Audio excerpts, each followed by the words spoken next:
My name is Lena, and at 32 years old, I thought I knew everything about my husband Daniel until the hospital called at 9:42 p.m. to tell me he was dead. I screamed, I collapsed, I grieved for hours in our empty home. But when I heard our front door unlock at midnight and saw him walk inside like nothing had happened, I realized something far more terrifying than death had entered my life. The way he hugged me felt wrong. His coffee tasted different the next morning, and the scar behind his ear that had never existed before made my blood run cold.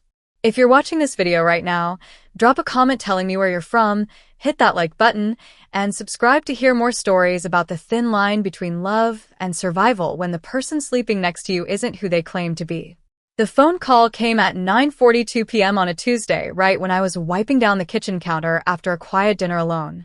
Daniel had been out of town since Sunday for a medical conference in Denver, something about new cardiac protocols he'd been excited to attend. The house felt emptier than usual without him, but I'd gotten used to these brief separations over our 6 years of marriage. When my phone lit up with an unknown number, I almost didn't answer. But something made me pick up. Mrs. Carver? A woman's voice, trembling and hesitant. Yes, this is Lena Carver. This is Grace Holloway from St. Catherine's Hospital. She paused, and I heard her take a shaky breath. Ma'am, I'm so sorry to inform you that your husband Daniel was involved in a severe highway collision earlier this evening. He died en route to the hospital. I'm so sorry. The dish towel slipped from my hands. The world tilted sideways. What? The word barely made it past my lips. No, that's impossible. He's in Denver. He's at a conference.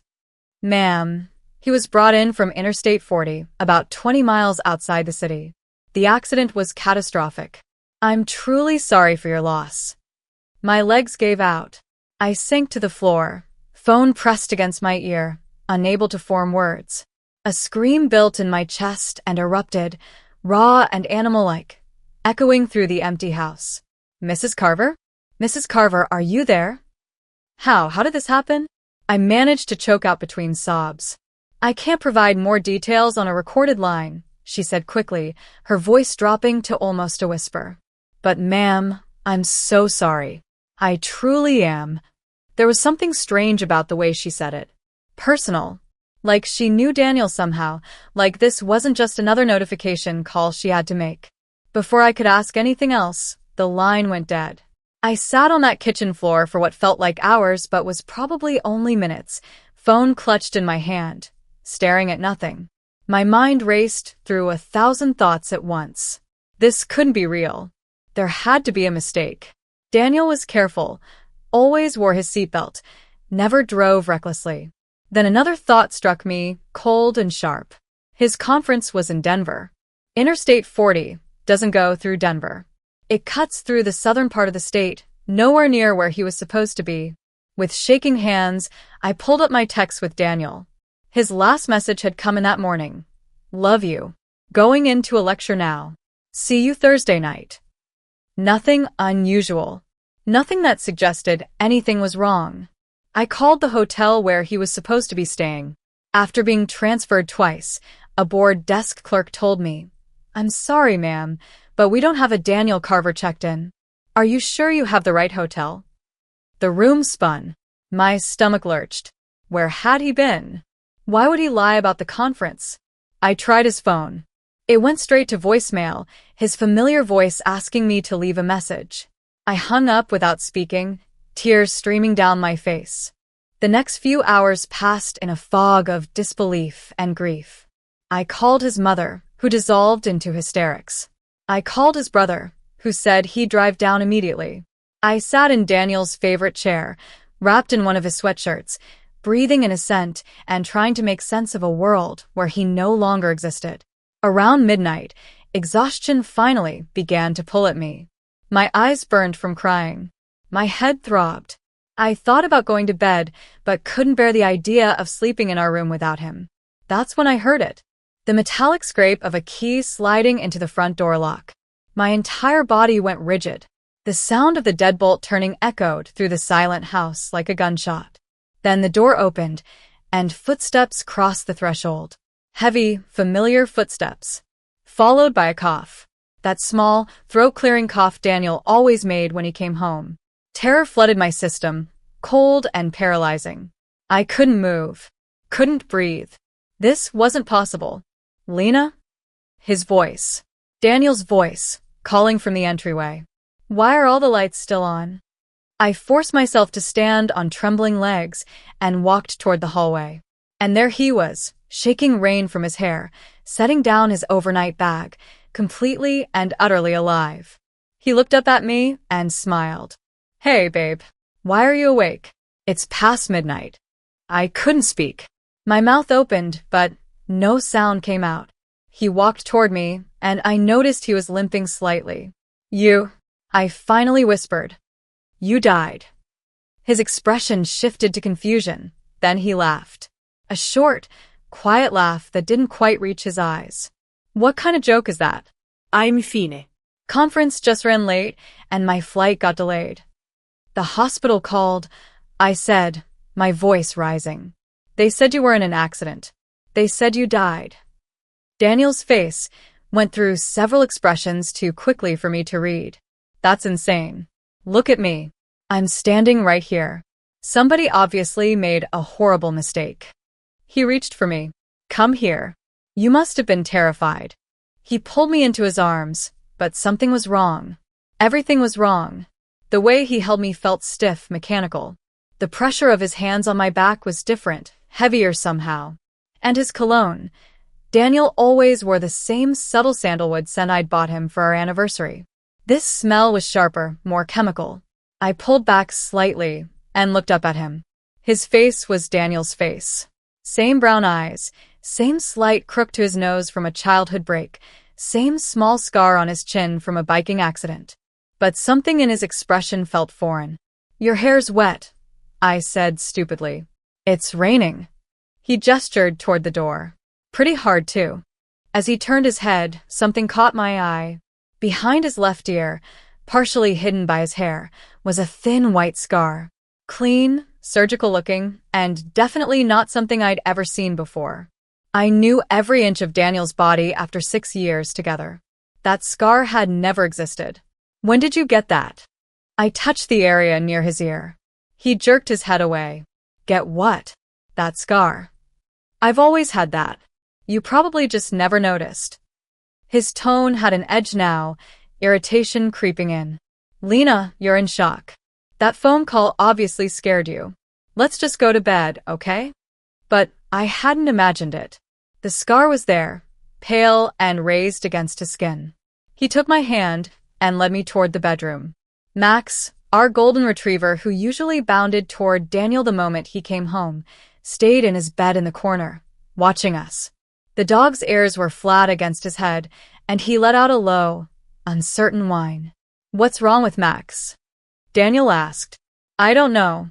He's been acting strange all evening. Daniel shrugged and headed for the bedroom. I followed mechanically, my mind screaming that something was catastrophically wrong, but unable to pinpoint exactly what. He changed into pajamas with his back to me, then climbed into bed like this was any other night. Coming? He asked when I remained standing by the dresser. I nodded and got into bed, but every muscle in my body was tense. I lay there in the darkness, listening to his breathing beside me. It sounded different too. Deeper. Slower. Daniel had mild sleep apnea and sometimes snored softly. This man breathed evenly, rhythmically, like he was mimicking sleep rather than actually sleeping. Hours passed. I didn't close my eyes once. As weak dawn light began filtering through the curtains, one thought circled my mind over and over. If this man isn't Daniel, who is sleeping next to me. Morning came with false normalcy. He woke up, stretched, and padded into the kitchen to make coffee. I followed at a distance, watching him like I'd never seen him before. He pulled out the French roast from the cupboard. Daniel never drank French roast. He insisted it was too bitter, always chose the medium roast Colombian blend. Since when do you drink that? I asked, trying to keep my voice casual. He glanced at the bag. I always drink this. No, you don't. You hate dark roast. His jaw tightened for just a moment. People's tastes change, Lena. Maybe I forgot. I've been stressed with work. He measured out the grounds, added 3 spoonfuls of sugar to his mug. Daniel took 1 spoonful. Always exactly 1. I said nothing. Just watched. When he finished his coffee, he grabbed his work bag and keys. I've got to get to the hospital early today. We're short-staffed. He walked to his car in the driveway, me trailing behind. He pressed his thumb to the biometric lock on the driver's door. Nothing happened. He tried again. The lock didn't respond, the little light staying red. Damn thing must be glitching, he muttered, pulling out his physical key instead. But that lock had never glitched before. It was fingerprint activated. It only opened for Daniel's print. As soon as his car pulled out of the driveway, I ran back inside and grabbed his phone from where he'd left it charging. My hands shook as I unlocked it with his passcode, our anniversary date, which thankfully still worked. The phone was almost empty. No text message history beyond a few automated bank notifications. No call logs at all. His photo gallery, which usually held thousands of pictures of US, of Max, of his coffee experiments and medical journals, was completely blank. This wasn't Daniel's phone. Or someone had wiped it clean. I heard a sound behind me and spun around. Max stood in the doorway, ears still pinned back, staring toward the front door. A low growl rumbled in his chest. "What is it, boy?" I walked over and knelt beside him, running my hand through his golden fur. Max had been Daniel's dog before we got married, his loyal companion for 8 years. He loved Daniel more than anyone. But ever since that man walked through the door last night, Max had been acting terrified. Dogs know. They sense things we can't. The phone in my hand buzzed. A text from an unknown number appeared. "Call me when you're alone. I need to talk to you about Daniel. This is Grace, the nurse who called you." My heart hammered. Before I could respond, the phone rang in my hand. Not the one I was holding, Daniel's phone, but my own phone on the counter. I grabbed it. "Hello. Mrs. Carver, this is Grace Holloway again from St. Catherine's." The same trembling voice from last night. "I need to ask you something important. Has anyone claiming to be your husband contacted you?" Ice water flooded my veins. "What do you mean?" "Ma'am, your husband's body is still here at the morgue. We're waiting for family to come identify and claim it. But we've had concerning reports. Is there someone in your home right now claiming to be Daniel Carver?" I couldn't answer. My throat had closed completely. "Mrs. Carver?" Her voice rose with urgency. "If there is someone there, you need to be very careful. Do you understand me? Very careful." The line went dead. I stood frozen in my kitchen, phone pressed to my ear, the truth crashing over me like a wave. The man who came home last night, who slept beside me, who drank the wrong coffee and couldn't unlock his car, that man wasn't Daniel. And if he wasn't Daniel, who the hell was he? And where was my actual husband? I had to know for certain. I grabbed the coffee mug he'd used this morning, carefully placing it in a plastic bag. Then I drove to the local police station, hands gripping the steering wheel so tight my knuckles went white. At the station, I explained my situation to a sympathetic officer who looked at me like I might be having a mental breakdown. But he agreed to run the fingerprints as a favor, probably just to calm a grieving widow's paranoid delusions. 2 hours later, he called me back into his office. His face had changed, all traces of patronizing sympathy gone. "Mrs. Carver," he said slowly, "these fingerprints came back with no match in our system. They don't match your husband's prints on file from his medical licensing. They don't match anything." The room tilted. "What does that mean?" "It means whoever drank from this mug isn't Daniel Carver." He leaned forward. "Ma'am, where is this person now?" "At work. At St. Catherine's Hospital. At least, that's where he said he was going." The officer's expression darkened. "Do not go home alone. Do you have somewhere safe you can stay?" I nodded numbly, but I was barely listening. My mind was spinning through every moment since that man walked through my door. Every wrong detail. Every subtle difference. The way he looked at me, not with Daniel's warmth but with something colder, more calculating. He'd been studying me, learning me, pretending. I drove home in a daze, the officer's warnings echoing in my head. But I had to get some things, had to figure out what to do next. As I pulled into my driveway, I saw his car already there. He was home early. My stomach dropped. I sat in my car for a full minute, trying to steady my breathing before forcing myself to go inside. He was standing in the kitchen, leaning against the counter with his arms crossed. The late afternoon sun slanted through the window behind him, casting his face in shadow. "Have you been somewhere?" he asked. His voice was soft, almost gentle. But underneath was something else. Something threatening. "Just running errands," I said, trying to sound normal. "Grocery shopping." "Really?" He tilted his head. "Because I don't see any groceries. They didn't have what I needed." He stared at me for a long moment, and in that silence, I saw the truth in his eyes. He knew I was onto him, and he knew that I knew. Then he smiled, slow and cold. "You're a terrible liar, Lena." I took a step backward toward the door. "Don't," he said, the single word sharp as a knife. "We need to talk." "About what?" "About your little trip to the police station this morning." He pushed off from the counter and walked toward me. "Did you really think I wouldn't find out?" My blood turned to ice. "I don't know what you're talking about." "The fingerprints." "Very clever." He was close now, close enough that I could see the way his pupils had dilated, could smell that wrong cologne. "But you've made things complicated now. And I really, really don't like complications." "Who are you?" The question came out as a whisper. He smiled wider. "Does it matter? I'm your husband now. That's all you need to know." He reached out and touched my cheek, and I flinched. "Don't make this difficult, Lena. Play along, and nobody has to get hurt." "Where's Daniel?" My voice broke. "Where's my real husband?" Something flickered across his face. Annoyance, maybe. Or amusement. Daniel made some very poor choices.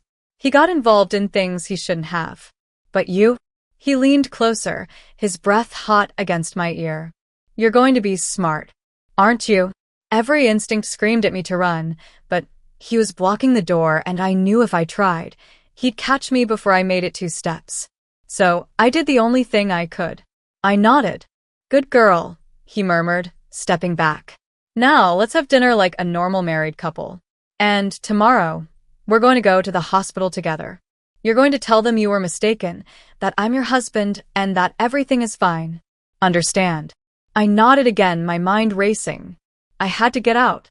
Had to find help. Had to find Daniel if he was still alive somewhere. But first, I had to survive tonight. That evening was the longest of my life. We sat at the dinner table, and I forced myself to eat while he watched me with those calculating eyes. He made small talk, asked about my day, played the role of concerned husband with disturbing accuracy. When it was time for bed, terror seized me completely. I couldn't sleep next to him. I couldn't. "I think I'll sleep in the guest room tonight," I said. "I'm not feeling well." His expression hardened. "No. You'll sleep here. With me. Like you always do." There was no room for argument in his tone. So I lay in the darkness beside this stranger, every muscle rigid, listening to him breathe.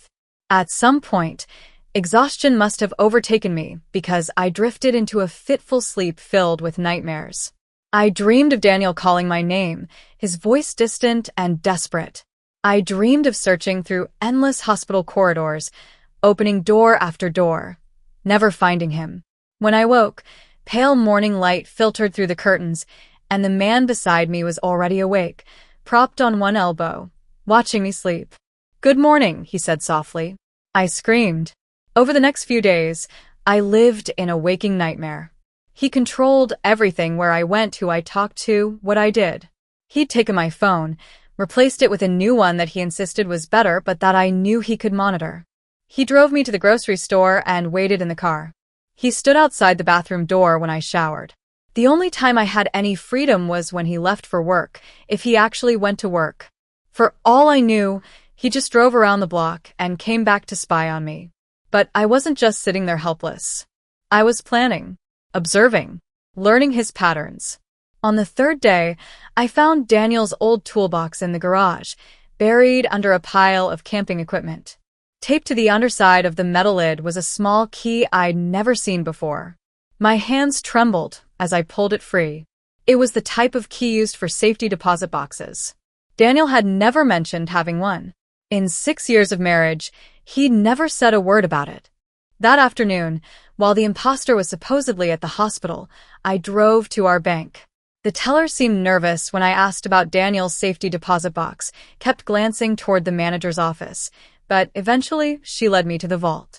The box was small, unremarkable, but what was inside made my world tilt sideways.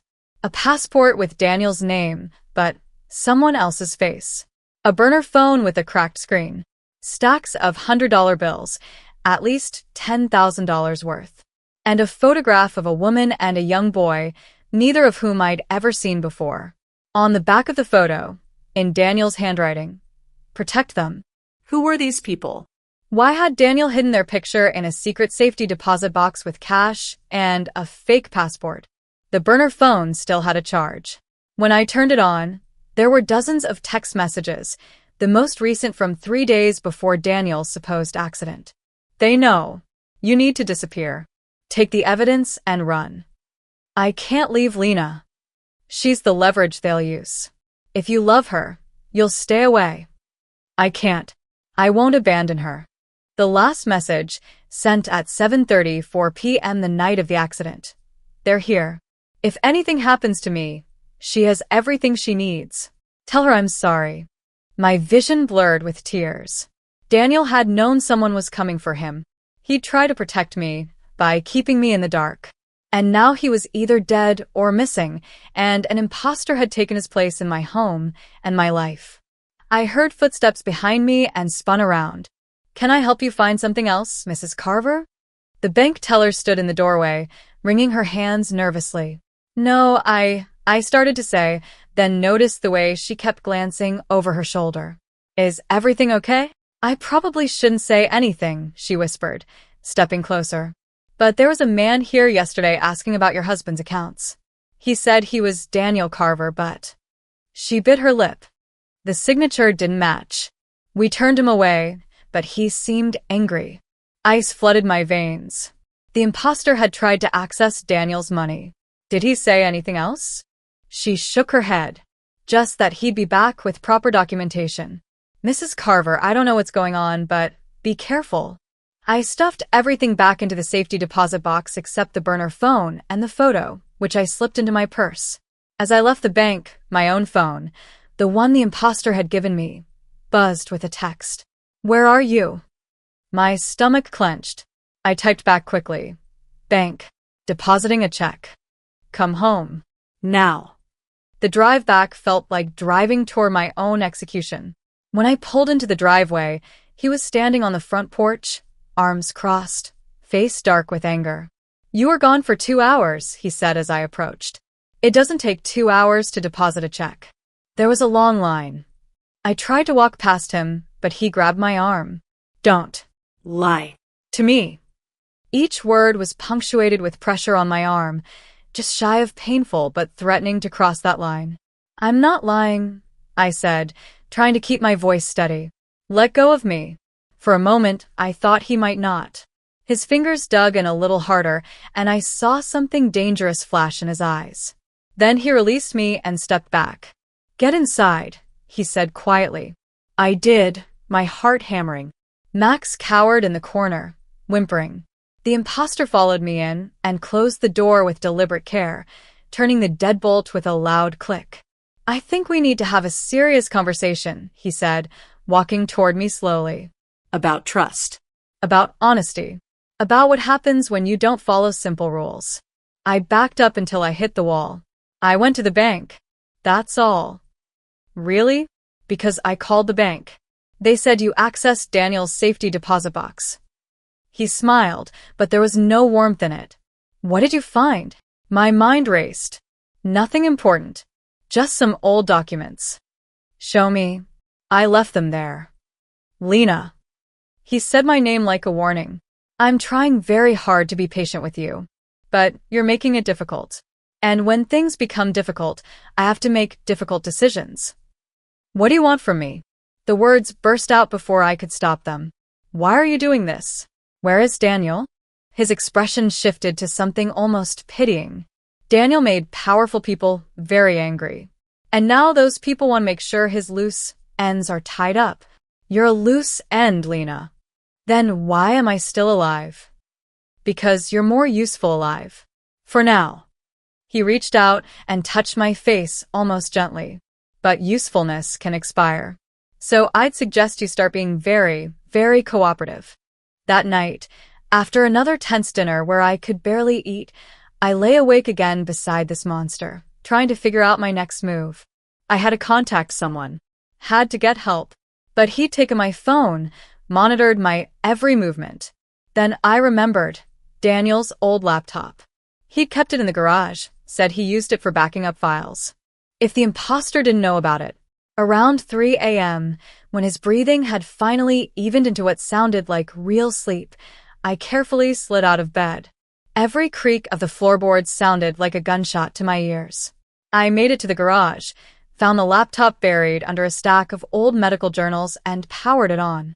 The screen glowed to life, and I held my breath, praying he'd left it unlocked. He had. I opened his files, searching desperately for anything that might help me. And then I found it, a folder labeled insurance, innocuous enough that I almost skipped over it. Inside were dozens of documents.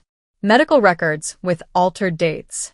Death certificates for people who apparently didn't exist. Financial transfers from St. Catherine's Hospital to offshore accounts. Names, dates, dollar amounts. Daniel had been documenting a massive fraud scheme. One file was simply titled, "If Anything Happens." I clicked it. A video file opened. Daniel's face appeared on screen, looking tired and scared, sitting in what looked like a hotel room. "Lena," his recorded voice said, and hearing it made my eyes fill with tears. "If you're watching this, something's gone wrong. I'm so sorry I never told you about any of this. I was trying to protect you." He glanced over his shoulder nervously before continuing. 6 months ago, I noticed irregularities in patient records at the hospital. People who were declared dead, but whose families I couldn't find. Death certificates being filed for insurance payouts, but no actual bodies. I started digging, and I found, God, Lena, it's so much bigger than I thought. His hands shook as he ran them through his hair. There's a whole network. Doctors, administrators, people at the insurance companies. They're faking deaths, collecting payouts, laundering money. And when I confronted one of them, they threatened you. They said if I told anyone, they'd make sure you disappeared. My hand flew to my mouth, stifling a sob. I tried to gather enough evidence to go to the FBI, but they found out. They're coming for me, Lena. I can feel it. I've been staying in motels, using cash, trying to stay ahead of them. But if they get to me... He leaned closer to the camera, his eyes intense. Don't trust anyone who claims to be me. They have people who specialize in this, in replacing targets, in infiltrating families. If someone comes to you saying they're me, if something feels wrong, trust your instincts. He paused, his voice breaking. I love you so much. I'm sorry I brought this into our lives. All the evidence is on this laptop, backed up to a secure cloud drive. The password is your mother's maiden name plus the year we got married. Take it to the FBI field office in the city. Ask for Agent Sarah Chin. She's the only one I've made contact with, the only one I trust. The video ended with Daniel staring into the camera, his eyes red-rimmed and desperate. I sat in the dark garage, tears streaming down my face, the laptop screen casting blue light across my hands. Daniel had been trying to protect me. He'd sacrificed everything to keep me safe. And now I had the evidence. I had what they were looking for. A floorboard creaked behind me. I spun around, and my blood turned to ice. The imposter stood in the garage doorway, silhouetted by the hall light. He'd been watching me. For how long, I didn't know. Well, he said softly, almost sadly. This is disappointing. He walked toward me slowly, and I scrambled backward, clutching the laptop. Stay away from me. You know I can't do that. He crouched down in front of me, and I saw something new in his eyes. Not anger. Almost respect? You're stronger than I thought. Smarter. I actually admire that. Who are you really? I demanded. My name is Mason Vale. I'm very good at what I do, which is becoming other people, replacing them, living their lives so perfectly that no one ever questions it. He gestured at himself. I've been Daniel Carver for 4 days, and aside from you, no one suspects a thing. Where is he? Where's my husband? Mason's expression shifted to something unreadable. Daniel isn't dead. Not yet, anyway. Let's call it protective custody. We need him alive in case we need information. But whether he stays alive depends entirely on you. My heart leaped with desperate hope. He's alive? For now. And he can stay that way if you cooperate. Mason reached out and closed the laptop. Here's what's going to happen. You're going to give me this laptop and any other evidence Daniel hid. You're going to stop investigating, stop asking questions, stop trying to escape. And in return, I'll make sure Daniel keeps breathing. How do I know you're telling the truth? He pulled out his phone and showed me a photo. Daniel, unconscious, tied to a chair in what looked like a basement. Bruised but alive. That was taken 2 hours ago, Mason said. He's being kept somewhere safe. Uncomfortable, but safe. And he'll stay that way as long as you play along. What do they want from me? Nothing. You're just leverage to keep him quiet. Once we're sure he hasn't told anyone else, once we've recovered all his evidence, you both can go back to your normal lives. Mason smiled, but we both knew he was lying. Simple as that. And if I don't cooperate? His smile faded. Then things get very unpleasant for everyone. Starting with Daniel. I stared at him, my mind racing. He had Daniel. He had all the power. But I also had something he wanted, this laptop, this evidence. As long as I had it, I had leverage. I need proof he's alive, I said. Recent proof. And I need to know he's not being hurt. Mason studied me for a long moment, then nodded slowly. Fair enough. I'll arrange a video call. Tomorrow. Then you'll hand over everything, and we can all move forward. He stood and extended his hand to help me up. I didn't take it, pushing myself to my feet independently. Take the laptop back inside, he said. And Lena, don't try to run. Don't try to contact anyone. I'm watching you every second. And if you do anything stupid, Daniel pays the price. Understand? I nodded, clutching the laptop to my chest. We walked back inside together, and I placed the laptop on the kitchen counter. Mason watched me with those cold, calculating eyes, and I realized with absolute certainty that he had no intention of letting either of us go. Once he had what he wanted, we were both dead. But I also realized something else. He'd made a mistake by showing me Daniel was alive, by giving me hope, because now I wasn't just trying to survive. I was planning to fight back. And I would burn down everyone involved in this conspiracy, if that's what it took to get my husband back. The next morning, I woke with a new resolve burning in my chest. Mason was in the shower, and I could hear the water running through the pipes. I had maybe 5 minutes. I made breakfast with steady hands, scrambling eggs and brewing coffee. The French roast he preferred, not the Colombian blend Daniel loved. When Mason emerged, hair damp and dressed in one of Daniel's work shirts, I smiled at him. Good morning, I said, my voice calm and pleasant. He paused, studying my face with suspicion. You're in a better mood. I thought about what you said last night. You're right. Fighting this won't help anyone, especially not Daniel. I set a plate in front of him. I just want him safe. That's all I care about. Mason sat slowly, still watching me like I might lunge at him with a knife. But I kept my expression open, compliant. After a moment, he picked up his fork and started eating. Smart choice, he said between bites. I knew you'd see reason eventually. While he ate, I moved around the kitchen, wiping counters and putting dishes away. As I passed behind him to reach the sink, I slipped a hand into his jacket hanging on the chair.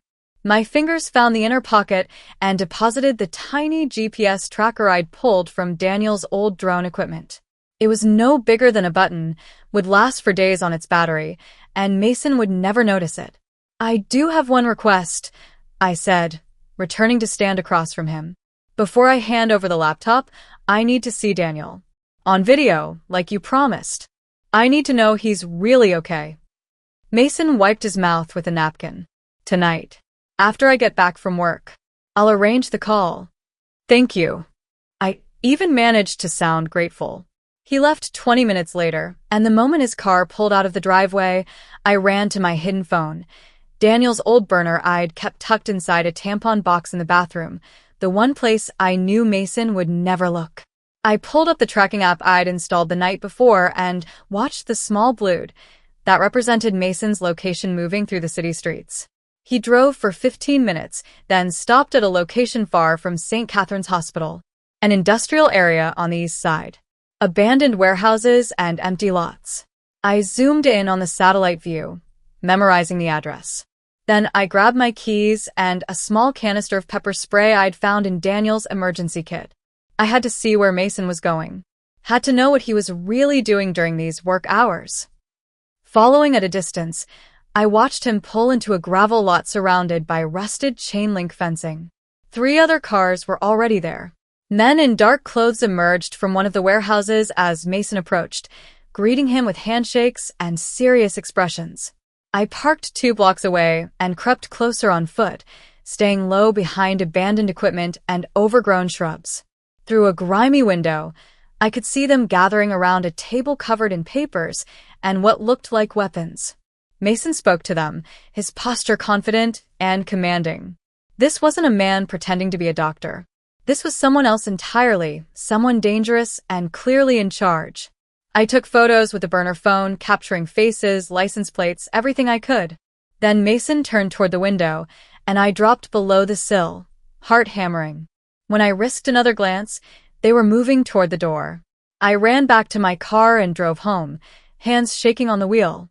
Once there, I backed up all the photos to the cloud drive Daniel had mentioned, using my mother's maiden name and our wedding year as the password, just as he'd instructed.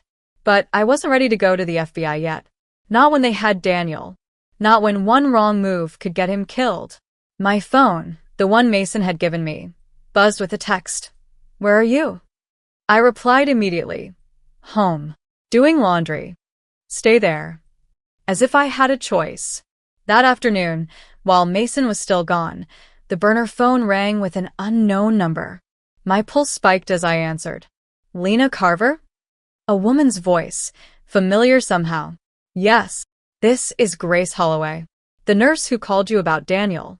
We need to meet. Today. As soon as possible." "I don't know if I can." "He's alive, Lena. Daniel is alive, and I know where they're keeping him. But we're running out of time." My breath caught. "How do you know this?" "Because I was part of it. And I can't live with what I've done." Her voice cracked. "Meet me at the Riverside Park gazebo in 1 hour. Come alone, but make sure someone knows where you're going. These people are dangerous." The line went dead. I stared at the phone, mind racing. This could be a trap. Grace could be working with Mason, trying to draw me out. But what if she was telling the truth? What if she really did know where Daniel was? I couldn't ignore the possibility. I wrote a quick note with all the information I'd gathered. Mason's real name, the warehouse location, the photo evidence, and sealed it in an envelope addressed to Agent Sarah Chen at the FBI field office. Then I tucked it under the floorboard beneath our bed, where Daniel used to hide birthday presents. If something happened to me, someone would eventually find it. The drive to Riverside Park took 20 minutes. I parked near the entrance and walked through the scattered groups of joggers and families toward the old gazebo by the water. Grace Holloway stood with her back to me, wearing a dark hoodie despite the mild weather. "Grace," I called softly as I approached. She turned, and I saw the fear in her eyes. Her face was pale, and she had a bruise on her cheekbone that makeup couldn't quite hide. "Thank you for coming," she said, glancing around nervously. "We don't have much time. They're watching both of us." "Tell me about Daniel. Where is he?" "There's a property about 40 miles north. An old farm that the hospital administrator's family owns. They're keeping him in the barn." She pulled out her phone and showed me a location pin. "But Lena, you can't go there alone. They have guards. The man in your house, Mason Vale, he's just one of many." "Why are you helping me?" Grace's eyes filled with tears. "Because I made the call telling you Daniel was dead. They made me do it." They wanted you scared and confused, wanted Mason to slip into Daniel's life easily while you were grieving. I've been part of this fraud scheme for 2 years, processing fake death certificates, and She wiped her eyes roughly. I can't do it anymore. Not after seeing what they did to Daniel. He's a good man who is trying to do the right thing. What's the fraud exactly? Daniel's video mentioned insurance payouts. The hospital declares patients dead who aren't actually dead. We file death certificates, collect insurance money and government death benefits. Then the deceased persons get new identities and are relocated. They're usually people in witness protection or trying to escape abusive situations who pay massive fees for the service. But lately, it's expanded to people who just don't want to pay taxes or have legal problems. It's a whole underground network. I felt sick. And when Daniel found out, he started copying files, tracking payments, documenting everything.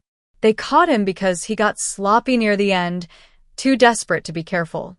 When they realized how much evidence he had, they staged the accident to make you think he was dead, sent Mason to find and destroy whatever Daniel had hidden. Grace grabbed my arm. That laptop you found, that's everything. That's what will bring them all down. But they'll kill both of you to get it. A black SUV suddenly pulled into the parking lot, moving too fast. Grace's face went white. Run, she whispered urgently. They found us. Come with me. I can't. I'm already dead. She shoved me hard toward the trees. Save Daniel. Make this mean something. 2 men in dark suits emerged from the SUV, moving toward us with purpose. I turned and ran into the wooded area behind the gazebo, branches whipping my face, lungs burning. Behind me, I heard Grace scream, then the sound of car doors slamming. I didn't stop running until I reached my car, fumbled with my keys, and peeled out of the parking lot. In my rearview mirror, I saw the SUV pulling away with Grace inside. Tears blurred my vision as I drove, taking random turns to make sure I wasn't being followed. Grace had sacrificed herself to give me that information. I couldn't let it be for nothing. But when I got home, Mason's car was already in the driveway. I parked and tried to compose myself, wiping my face and steadying my breathing before walking inside. He was sitting on the couch, his expression dark and furious. Where were you? His voice was deadly quiet. I went for a drive. I needed to clear my head. Funny. Because I got a very interesting call 20 minutes ago about my wife meeting with a certain hospital nurse in a public park. He stood slowly.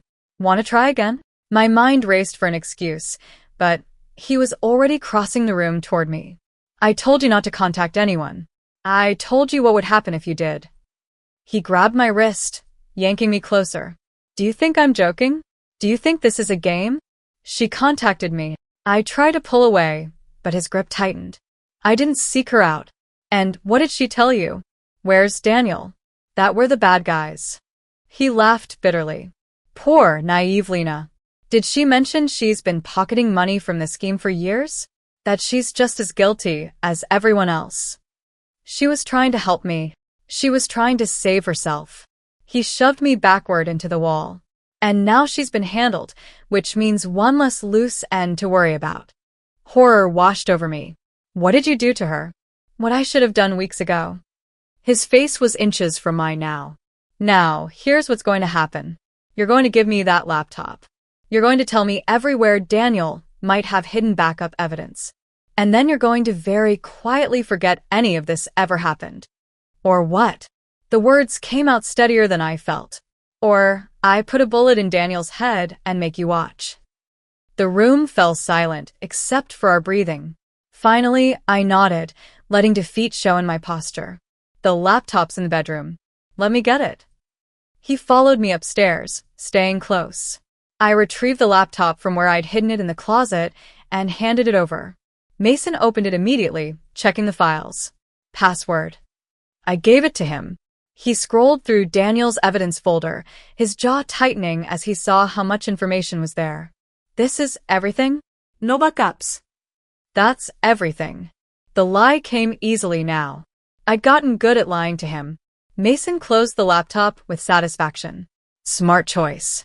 I'll make arrangements for you to see Daniel tomorrow. One last video call to say goodbye before you both start your new lives. New lives. You didn't think we'd just let you go back to normal, did you? He smiled coldly. You and Daniel know too much. You'll be relocated. New identities. New city. It's actually quite generous considering the circumstances. But his eyes told a different story. There would be no new lives. Just unmarked graves somewhere remote. That night, I lay awake beside him again. But this time, I wasn't paralyzed with fear. I was planning. Grace had given me the location. I had transportation. I had Daniel's gun from the safe in the garage, the one Mason didn't know about because it had been hidden behind old paint cans. I just needed the right moment. Around 2 a.m., Mason's phone buzzed on the nightstand. He grabbed it quickly, stepping into the hallway to answer. I heard him speaking in low, urgent tones. Tomorrow night, yes, both of them, the farm, understood. My blood ran cold. Tomorrow night. Whatever they had planned, it was happening soon. I had to move now. The moment Mason fell asleep, I slipped out of bed with the practiced silence of someone who'd done this before. I dressed in dark clothes, grabbed the gun and pepper spray, took the keys to Daniel's old truck that had been sitting unused in the garage, and left through the back door. The drive north took 50 minutes on dark country roads. I followed Grace's location pin to a property marked only by a rusted mailbox. A long gravel driveway disappeared into trees. I parked a quarter-mile away and approached on foot, staying in the tree line. The farmhouse was dark, but lights blazed from the barn. 2 men stood guard outside, smoking and talking in low voices. My hands shook as I crept closer. How was I supposed to get past them? I was an elementary school teacher, not some action hero. The gun felt heavy and foreign in my waistband. Then one of the guards got a phone call. He walked away from the barn to take it, leaving only one man by the door. It was now or never. I picked up a rock and threw it hard toward the house. It clattered against the metal siding with a loud bang. The remaining guard turned toward the sound, hand on his weapon, and walked toward the house to investigate. I ran. My feet flew across the open ground toward the barn door. I slipped inside and pressed myself against the wall, heart hammering so hard I thought it might explode. The barn's interior was dimly lit by overhead bulbs. Old farming equipment lined the walls. And in the center, tied to a metal chair, was Daniel. My Daniel. He was thinner, bruised, his face swollen and cut. His head hung forward like he was unconscious or asleep. But he was alive. I ran to him, falling to my knees beside the chair. Daniel, I whispered urgently, fumbling with the ropes binding his wrists. Daniel, wake up. It's me. His eyes fluttered open, unfocused at first, then suddenly sharp with recognition and terror. Lena? His voice was hoarse, broken. No.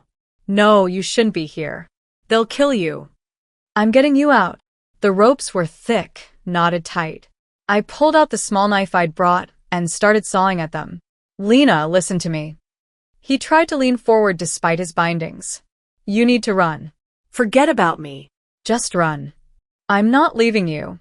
Tears streamed down my face as I worked at the ropes. I'm not losing you again. The first rope snapped free. I started on the second. I'm so sorry, Daniel whispered, his eyes wet. I brought this into our lives. I should have been more careful. You were trying to do the right thing. That's who you are. The second rope gave way. That's why I love you. I moved to his ankles, cutting frantically. We were running out of time. Those guards would be back any second.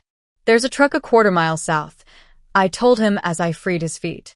Keys are in it. Can you run? I can do anything to get back to you. I helped him stand, his weight heavy against me as his legs adjusted to bearing weight again.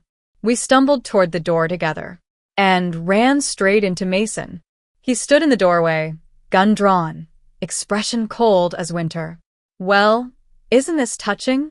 I pulled the gun from my waistband and aimed it at him with shaking hands. Get out of our way. Mason laughed. Lena, you've never fired a gun in your life. You're not going to start now. Try me. For a moment, We stood in a standoff. Mason with his gun trained on us, me with mine pointed at him, Daniel leaning against me, barely able to stand. "Here's what's going to happen," Mason said calmly. "You're going to put down that gun, and we're going to finish this the way it was always meant to finish." Clean. Quiet. Two people who knew too much, gone without a trace. "The FBI has everything," I said. "All of Daniel's evidence. If anything happens to us, Agent Sarah Chin gets a full report." Something flickered across Mason's face. Uncertainty. "You're lying." "Am I? Want to take that chance?" I steadied my shaking hands. "Let us walk out of here, and maybe you can run before they come for you. Or try to kill us and guarantee you spend the rest of your life in prison."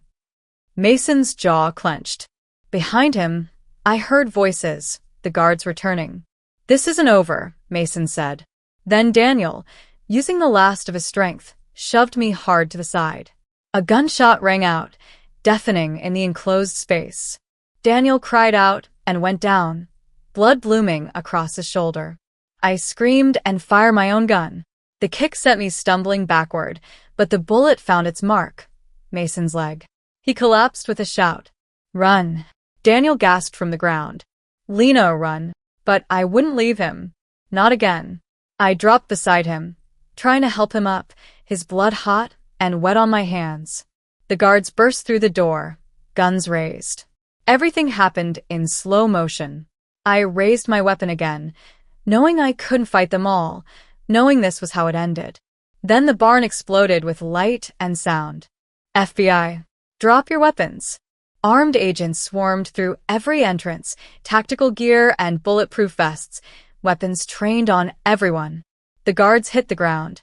Mason tried to crawl toward his gun, but an agent kicked it away. I collapsed beside Daniel, pressing my hands against his wound. "Stay with me. Please stay with me." "I'm okay," he managed, his hand covering mine. "I'm going to be okay." A female agent crouched beside us, Asian, late 30s, competent and calm.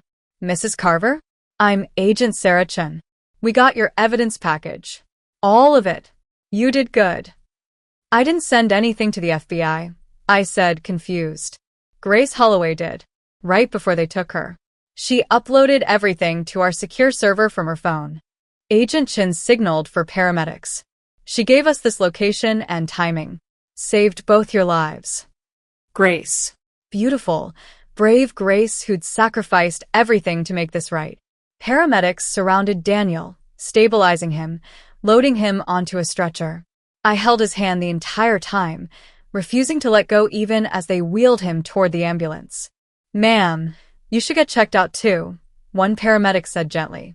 "I'm staying with my husband." They didn't argue. As they loaded Daniel into the ambulance, I looked back at the barn. Mason was being led away in handcuffs, his face twisted with rage. Our eyes met for one brief moment and I felt nothing. No fear. No anger. Just relief that it was finally over. At the hospital, ironically, St. Catherine's, though different staff and agents swarmed the place now, Daniel underwent surgery to remove the bullet and repair the damage. I sat in the waiting room for 3 hours, wrapped in a blanket someone had given me, watching as administrators and doctors were led away in handcuffs one by one. The conspiracy was falling apart. Every person involved, every fake death certificate, every fraudulent insurance claim, it was all unraveling. Agent Chin sat beside me at one point. "We found Grace Holloway. She's alive. Shaken up, but alive. She'll face charges for her involvement, but her cooperation will help significantly." "She saved us," I said quietly. "Yes, she did." Agent Chin paused. "Your husband is a very brave man. The evidence he collected will put away at least 30 people. This operation has been going on for 5 years. Will he be okay? Legally? He'll need to testify, but he's not facing any charges. He's a witness, not a criminal." She squeezed my shoulder. "You both are. And you're both safe now." When they finally let me see Daniel, he was pale and bandaged but smiling weakly. I rushed to his bedside and took his hand, being careful not to jostle his fore. "Hey," he whispered. "Hey yourself." Tears spilled down my cheeks. You scared me. I scared myself. He lifted his good hand to wipe my tears. I thought I'd lost you. When they told me Mason was living in our house, pretending to be me, staying with you, his voice broke. I wanted to die. But you didn't. You survived. We both did. Because of you. You saved me, Lena. You were so brave. I laughed through my tears. I was terrified every single second. Brave isn't not being scared. It's being scared and doing it anyway. He pulled me closer. I love you. God, I love you so much. I love you too.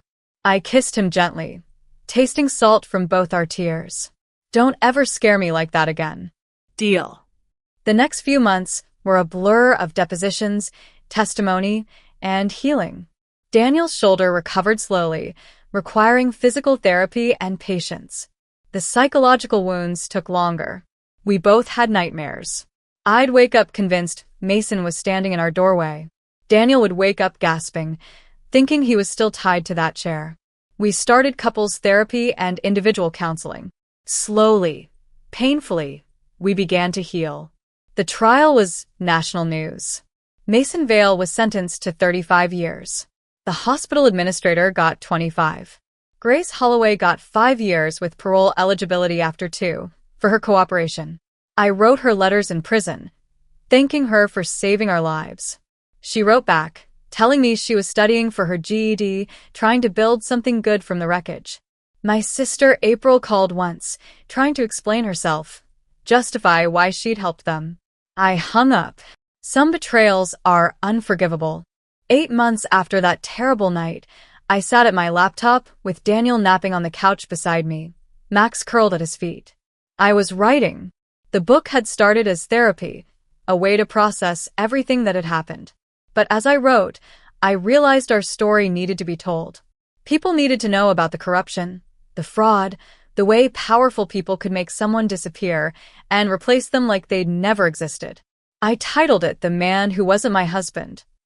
It was published 6 months later and became a bestseller almost immediately. We did interviews, talked about healthcare fraud and identity theft, helped other families who'd been victims of similar schemes. On a warm evening in early fall, almost exactly a year after the night I got that first terrible phone call, Daniel and I sat on our porch watching the sunset. Max dozed at our feet. Daniel's arm was around my shoulders, his thumb tracing gentle circles on my skin. I thought I lost you forever. I said quietly, the same words I'd said 100 times. You did, he replied, the same response he always gave. Then he pulled me closer and whispered, but you found me anyway.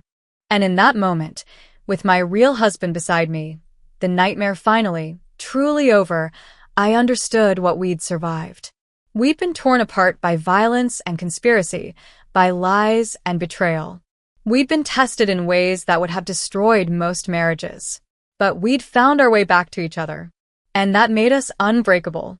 I leaned my head against his shoulder and watched the sun sink below the horizon, painting the sky in shades of orange and gold. Max stretched and yawned. Daniel's hand found mine and squeezed gently. What are you thinking about? He asked. How lucky we are. How grateful I am for second chances. I turned to look at him, at his familiar face with its crooked nose and gentle eyes. How I'll never take a single ordinary moment for granted again. He kissed my forehead. Me neither. Somewhere in the distance, a car alarm went off. Max's ears perked up briefly before settling back down. Normal sounds. Normal life. The beautiful, mundane existence we'd fought so hard to reclaim. I love you, I said. I love you too. And as darkness fell around us, the porch light casting a warm glow across our intertwined hands, I knew with absolute certainty that whatever came next, we'd face it together. We'd survived the worst. Everything else was just living. And we planned to do a lot of that. When the person you love most becomes a stranger overnight, how far would you go to uncover the truth? And would you survive what you find? If this story moved you, hit that like button and subscribe for more tales of betrayal, conspiracy, and the unbreakable bonds that survive even the darkest deceptions.